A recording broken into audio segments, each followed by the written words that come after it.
Hello po mga ka-boys! Long time no video ah!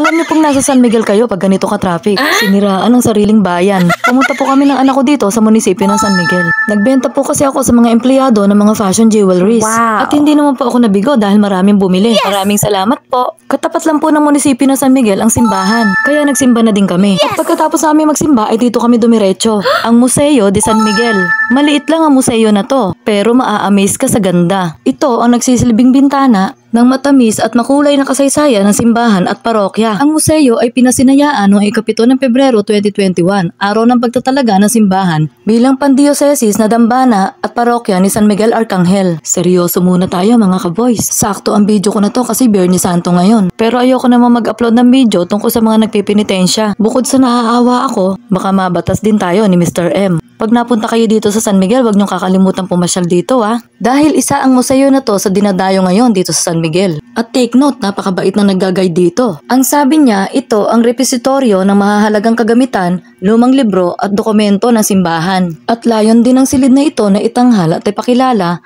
ang mga artepakto na pangdevosyonal at panglituhurikal na saksi sa pagsigla ng devorsyon at pag-unlad ng pananampalataya. O diba, nagkabulol-bulol na si Inday? Ipapakilala ko nga po pala sa inyo ang tagapagtanggol ng aming bayan, si San Miguel Arcangel.